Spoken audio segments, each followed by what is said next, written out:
Welcome, welcome. Thank you so much for joining us at Summit. It's a pleasure to have you here, and it's a pleasure to get to connect digitally with you. Can you hear me all right? I'm here, man. So happy to be here. Well, we are absolutely thrilled, and I couldn't think of a better topic for us to be bringing up right now, Right. mindfulness. I know that as we're all transitioning into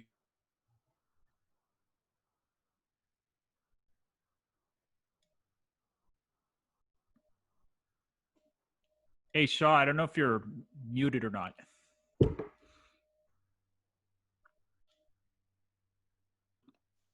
There. Cool. sorry about that, as we pass some privileges back and forth, I think I was muted for a little bit there. So, can you hear me now? Yeah, I'm good. All right, everyone. So thank you, everyone, for joining us in this AMA session. And today we're really honored to have Ash Kumari here. And Ash is a wellness entrepreneur, a national radio host, and a top-ranked career coach who's very passionate about employee wellness. And he has built a platform called Peak Mindfulness to help people address some of these things. So his career coaching agency has helped over 300 business leaders, founders, and high growth professionals. And he has an upcoming LinkedIn education course on career success. Additionally, his radio show, podcasts, and live stream segments have featured 500 influencers, including Dr. Oz. And his media credits include Sony Television, Forbes, Huffington Post, Wall Street Journal, and Entrepreneur Magazine. And finally, Ash has helped launch the California chapter for Startup America. And the White House has listed him as a top 100 impact entrepreneur. So quite the background you got. And it is such a pleasure to have you here. So thank you for taking the time today. Um, Shaw, I'm so happy to be here. I love everything you and Frank and the whole team is doing. I mean, I've interacted with you for over a year now. And honestly, I'm so excited that even during this unusual time, you still push forward to not only have like 1 day, not 2 day, but a 3 day conference. It's so rad, man. So kudos to you all. Well, the only way we could do it is by people like you dedicating and giving up your time. So you may help make this happen. Thanks. So the format for today is this is an AMA type session. So we're going to allow people from the audience to type in their questions, and then we'll just have a little bit of a conversation. But I think we decided that a good way to start would actually be to kind of put some of this work into practice. Yeah, thanks for that. So Shaw and I had a conversation earlier, and one thing that is I think unique about my background is I love business and I love mindfulness, and I feel that business and mindfulness go hand in hand. I feel that when you can foresee in advance a situation and visualize it and then take what I call inspired action, that at times could be better than taking just some random action or just going off of what is going on right now in the day, like something trendy, like, oh, ad rates are down, we got to go buy some more ads for this content, or the newspaper just told me that trends in digital media, recruiting is up, or we got to make a movement. No, like, plan in advance the big moves is what I'm trying to tell you, as often as you can. Not let your environment control you, but you control the environment. And I know that might sound a little matrixy and a little, off to some, but in reality, this is one of the things I have learned from some of the most successful people. Even Frank, I've had conversations with Frank offline about, mindfulness, and it's really important to visualize when you can how you want to see your day, or how you want to see your moment, or how you want to see things to come. And this isn't just applicable to business, it's also on a personal level. But for this conversation, I'm going to walk you through a very simple, when I mean simple, it's literally going to be a few steps, visualization exercise that anyone can do. And the reason why, before I do this, I'm making it purposely simple is because I want you to know that you have the ability to do any exercise that I'm sharing or others might be sharing with you on mindfulness, because mindfulness is something that starts from you, from within, and you sharing that without. There's no degree, there's no PhD level. Yes, some people get certifications, some people get, teaching credentials. I myself have, yoga teaching training that I did over pandemic just to like further my own journey on a yoga side. And I've done some meditation programs. But even without all that, I am focused on one thing, which is evolution, self-growth. And as long as you have that mindset, you yourself can do this. You yourself can create your own mindfulness kind of practices. So let's get started, because I know I want to dive into the Q&A afterwards. And so what I'd ask you to do first is, before you get aligned, I call this the MVP exercise: mindset, visualization, and then performance. And you'll understand why in a second. So before we do anything, I just want you to, if you're sitting or standing, I just want you to make sure that, you're a little loose, make sure your back is firm and erect. Make sure that, your shoulders are back. I have this problem sometimes where my shoulders purposely go like this, and that's something I've had to work on. So take this time to be very conscious of how your body is, and just be loose, but also have a good posture, whether you're sitting or standing. Then I want you to just take 3 quick breaths, depending on your level. I'm going to do simply 3 breaths: in through my nose, out through my nose. You can do it in through your mouth, out through your mouth, in through your mouth, out through your nose. It doesn't matter. I just want you to do a couple breaths, and I'm going to count 1, 2, 3. So let's just start. And if you can have your eyes closed for the remainder of this, that would be great. Okay. I'm ready to do the 3 breathings. 1,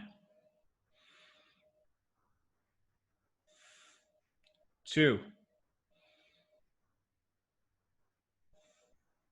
3. Keep your eyes closed. You're now entering the MVP. The first stage of MVP is your mind. Where is your mind right now? Is it running around? Is it thinking of many things? Or are you centered? Are you just connected to this moment? That is the goal. So for the next few moments, just quiet your mind and just be connected with this present moment. Just feel the air. Feel just you in your mind. And that's it. No distractions. Do this for a few moments.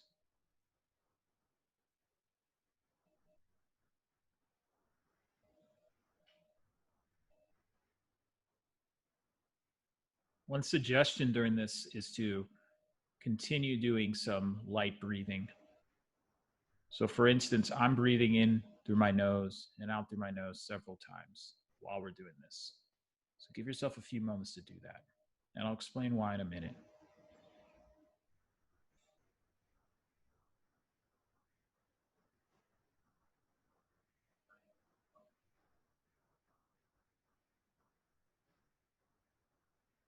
Now we're going to get into visualization. When you can visualize, you can actualize and realize. Because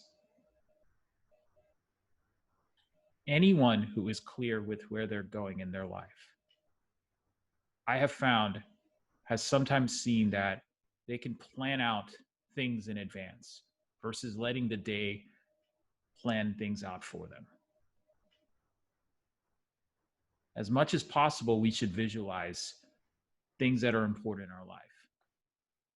It's not about making the exact incident, moment, steps happen, but it's about the practice of foreseeing things happening and taking actions, whether purposefully or subconsciously. And the more you can visualize, the more you get used to being a creator of your world, even if it's only by an inch. It's the way you should be, because you are in this world to be an agent of change. You are in this world to be someone who wants to be impactful. We're all here at this amazing Startup of the Year 3-day event to either build a company, fund a company, or help a company, or just learn so you can do something in one of those three or other options that I haven't described yet. So that's why it's important to visualize. So for today, let's do a simple visualization. Let's just visualize a contact that you want to make at this conference. Visualize yourself virtually and visualize meeting that person who comes to your mind. It could be someone you already have in mind, or it could be a certain type of person. It could be an entrepreneur. It could be an investor. It could be one of the organizers. It could be a press person. But I want you to visualize this person and what this person can do to elevate whatever it is you came through this conference for. So visualize that person in your head for a few moments.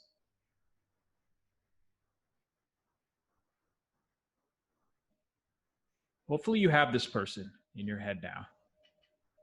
I want you to now visualize the art of reaching out to them. This could be video, email, text, whatever you prefer to do. See, there's no rules in this exercise. So don't worry about not having that person's number or not having the ability to video reach out to them. It doesn't matter. This is your universe. This is your space. You'll find a way, believe me. When there's a will, there's a way. So visualize yourself reaching out to this person and asking for whatever it is you feel they can help you with. Because we are a team. It's not about me, it's about we, always. So do this for a little bit.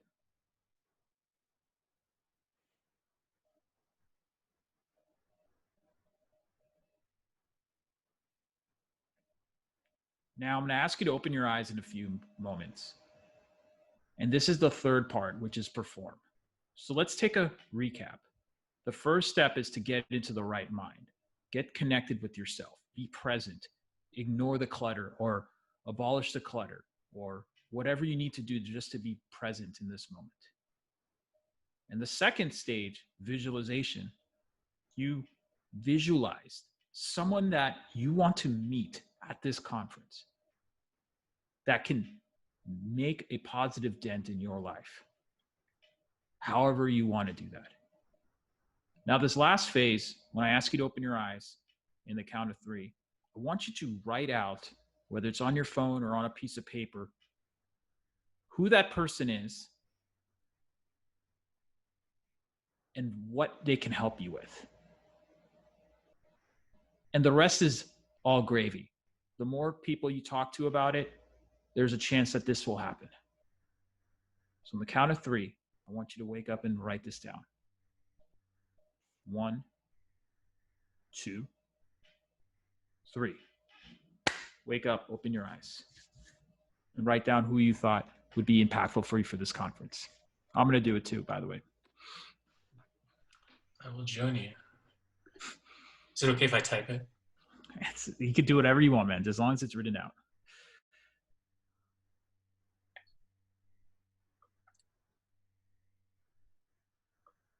Okay, so I hope everyone got to do that exercise. Normally I would go a little longer and it'd go a little more depth, but because of the time, I wanted to just be succinct and respect the time frame. But what we had just done is a very simple way of planning ahead what you need to do to be successful with your day. Now, you can visualize things such as a meeting, a sales pitch. I visualized before this whole thing. I have my own kind of rituals I like to do before any presenting, but it's 2:00 my time, but 1 to 1:30, I did a little breathing exercise and I closed my mind and I asked myself, like, what is something that is going to be meaningful for me to do here? And I visualized like the map and how it looked. And then I wrote down these steps. In fact, this whole exercise was stuff that I wrote down on my notepad during that 30-minute exercise in the P part. But you can make it that abstract or you can make it that specific. Like this example where, you visualize in advance who you want to meet. And I think this is really important because what's cool about conferences, especially virtual ones, is that there is you can have a higher chance if you know how to hustle right to find certain people and reach out to them. But it's also about what can they do to help you.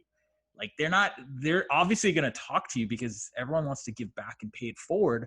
Usually people who do these events, but it's like, but what specifically are you going to ask this person? Like how much time, the person's busy or the group of people is busy or the purpose of the meeting, you don't have more than a minute, whether it's an email or in person. So that's why visualizing this is there. So it's a little example of how you can use a very popular mindful technique called visualization, which is done by literally CEOs, athletes, some of the most well-known kind of even spiritual leaders that many of us have studied throughout our upbringing have utilized this gift, and many more. Well, thank you for leading us through the exercise. I can't tell you how nice it's been. A busy day leading up to the kickoff of Summit. And I know everybody on our team could really use the opportunity to just kind of stop and ground ourselves and collect ourselves. And when you're busy, it's hard to give yourself the time to do that, I think. And it seems like that's often the time that we need it the most. Yeah, one thing I've learned with time now is the reason why I love doing these exercises is that it allows me to better understand when I can be optimal and when I'm not to be optimal. So there's some people who are the 5 a.m., they're done working out by 6 a.m. and they're out the door. And there's some people who work in the mornings and they get stuff done in the afternoons workout wise. Or there's some people who, and I've often seen this with writers, they like to write late afternoon to the end of the evening. I've written some books, and when I'm in writing book mode, I actually do that. It actually does work. But most of the time I'm pretty normal with my mornings, except Mondays. I tend to sleep in a little more just because I'm aware of my body, but I'll work later that day for me. But I think the more work you can do on yourself, these little routines, the more you can understand when is the time to do stuff and when's the time to like take a break or do other things. So obviously being in a startup is a really stressful environment, and there's all kinds of demands, and there's always things you could be or should be working on. Um, in addition to this exercise that you gave us, are there other suggestions that you have for people in the startup world about how they can deal with stress?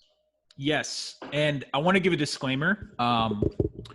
Everything I'm sharing with you, there is so many amazing teachers out there. This is one of the greatest things about what I call the YouTube era. I think before we used to talk about the information era or the IT era, or I call this the YouTube era because you literally can find really good content on what I'm about to tell you. So one of the best things that I do, and I've done this twice already today, is I do a version of breath work.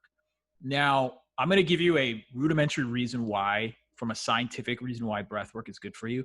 So there's certain nutrients that you put in your body every day, like water.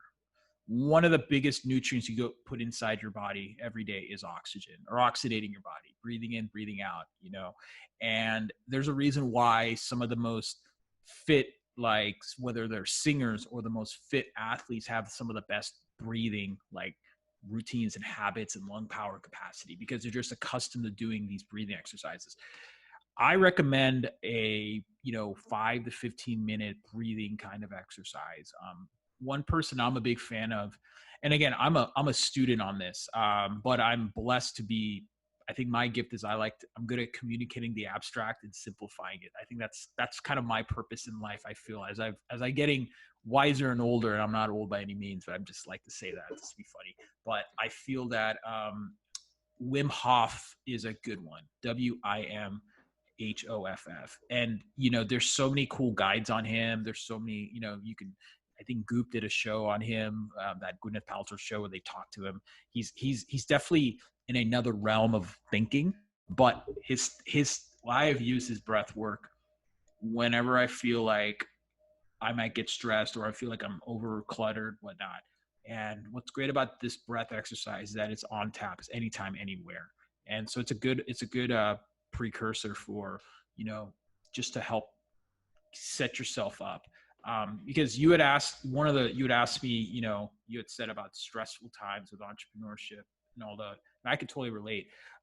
But I think the more you do these things, the more self-belief you have in yourself. I think a lot of insecurities that entrepreneurs have, regardless of what stage you're at, is they don't have certainty on themselves. Why do you have uncertainty? It's because you're letting the outside world control you again. Again, the whole goal of all these things is to be connected with your inner self, and then to use that inner energy to communicate to the outer energy or the outer world or this world. Well, and oftentimes if we have that mindset that we're coming in, and it's really easy to just kind of go down that path of doubt and just kind of feeding yourself. And I think that that's one of those places where just kind of stopping and even trying to be aware of what we're thinking, because it's so easy to just, same thing with breathing. It's so easy to just breathe and breathe all day long and not have anything, not stop to think about it. Same thing with our mind. It's just, it allows us to control ourselves. So what you're saying is just, stopping and taking the time to kind of reflect can be a profound practice in and of itself. So what would you say is, I know for a lot of people, the terms meditation and mindfulness kind of get used interchangeably. What do you see as the difference between the two of them? That's a great question. And one of my favorite questions I love answering, because I feel more people need to hear this. And I'm someone who still is, I sometimes ask myself this, but here's what I've learned. The goal of mindfulness, or the goal of being mindful, is to be present with yourself. Now, some people call that being connected with your heart. Some people call it, I'm in this flow state of mind, or some is from a spiritual standpoint, like I'm in this third eye, like kind of level where I'm just connected with this, being or worlds beyond this world, or universe, I should say. That's what's great about mindfulness, that there is a religious version, there's a scientific, there is just someone who's into just self-growth. They just want to understand their body. All those things lead to the same thing, which I'm saying, which is just being present with yourself. That's what's great about mindfulness, just being present with yourself. Now, in order to be present with yourself, there are tools, or there's things that you can do. Just like if you work out a certain way, if you eat a certain way, those tools, which I call them, will get your body to look a certain way. So if you look at mindfulness in the same kind of example, where if mindfulness is the goal, to be present with yourself, then what are the tools you can use to do that? That's where meditation comes in. That's where breath work comes in. That's where the visualization exercise comes in. Now, if you want to get totally geeky, you can say, okay, well, meditation, breath work's a form of meditation. I guess you could say that, or visualization is a form of meditation. Fine, whatever you want to label it as. But the point is that these tools, breathing, meditating, visualizing, like that MVP exercise, or listening to other inspiring content, and just connecting with yourself. That's the goal. All of this to get you to be in that mindful state. So mindfulness kind of encompasses all these different strategies, and meditation is one of them. Are there, if we find ourselves in a situation where, perhaps we're in a meeting, or we're in a public place, and it doesn't feel appropriate to close our eyes and step back, are there ways that are there any tips or strategies that you have for helping people engage with being mindful in that situation? My favorite one is walking. Walking. Honestly, there's that. I've started to understand this recently. One of my new goals right now is to become a better runner. I'm not a good runner at all. I want to really master running very well. It's just a little challenge I've given myself. And I have to say, in the last few weeks, I started to do more running. There's this thing called runner's high. I love it. Oh my goodness. Or when you're on a bike and you're biking for a long time, and that I don't know, it's partly that zone, right? Or for some of us, I'm a big beach guy. Just walking in the beach and connecting with that wave, it gets to a point where I'm just so focused on me and the sound of the wave, or even the sound doesn't even exist. It's just me and the world. That's another mindful activity. So that's what's great. It's whatever can get you to be in that present state. But I've often found in your situation to be very specific, whether it's at a conference or whether it's where I'm in an office. Like I'm in an office right now, and I have a meeting at about 40 minutes my time. Right before the meeting, I'm going to go for a walk, because I want to be in the most present state. I'm going to be excited from this, of course, but I want to realign myself and get so present so that when I'm with someone, it's going to do that. One other thing that I feel we can do is spend more time on the prep work. So what I mean is this, and again, I'm just sharing experiences that I've gone through and I've worked on and I've learned from others. Sleep is very imperative. So simple hacks is, do you have your cell phone on airplane mode far away, or do you have your phone on with ring or vibrator when you sleep?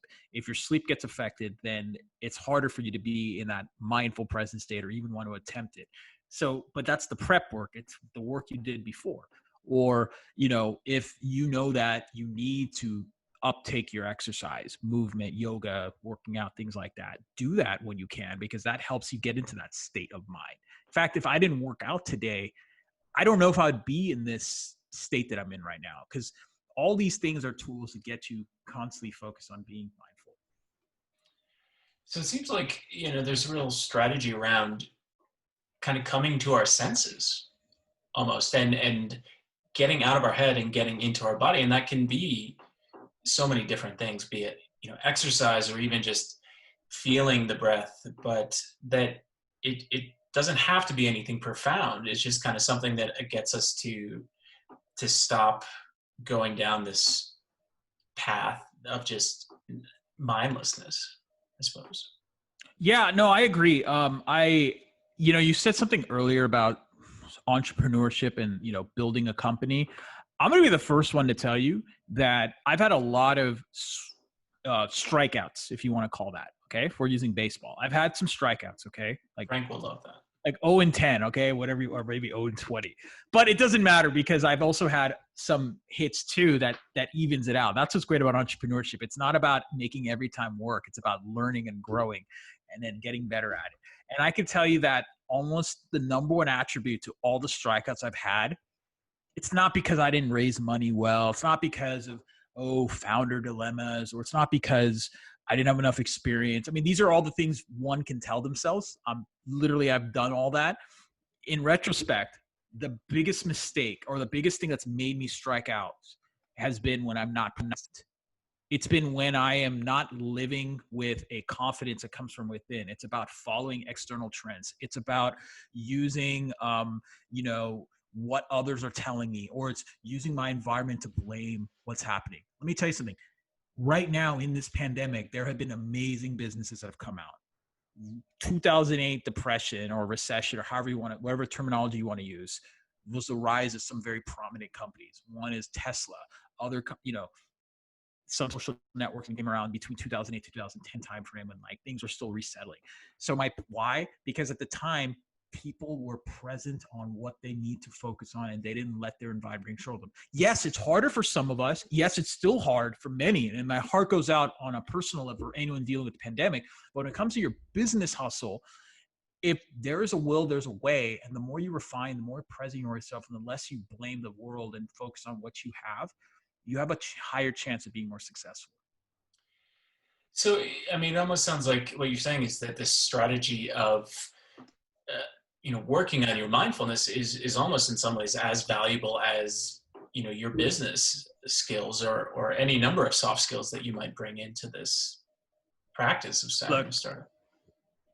I'm a competitive person, not competitive with other people. I'm competitive with myself. I to the best I can, I set high standards for myself.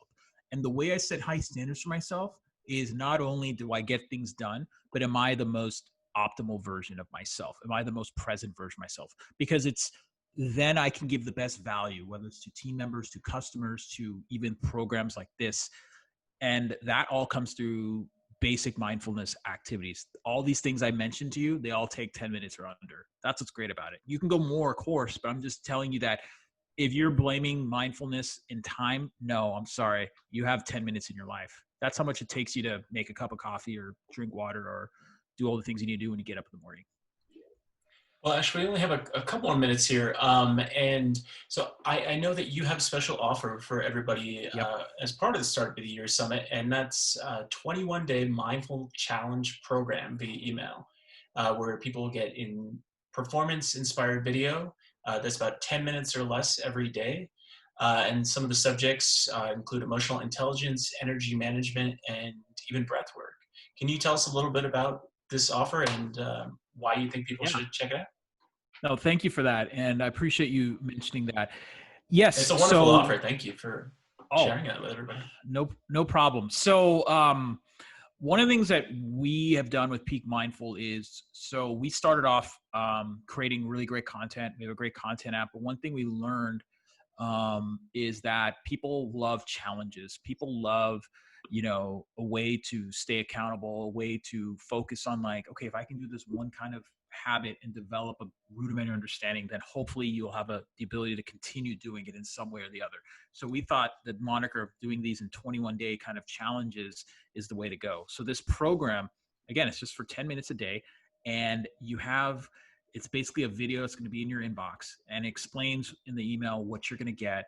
We're not charging you anything like that. We're honestly building this out to build a community of people who want to build challenges and habits. It's kind of our new business model for what I'm doing with Peak Mindful. And, but yeah, it's just a cool gift. It's unique content.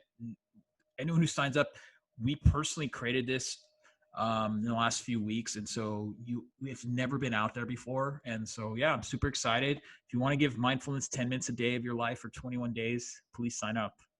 I look forward to checking it out. And so we dropped the information there. And if you want to sign up for it, just email Ash.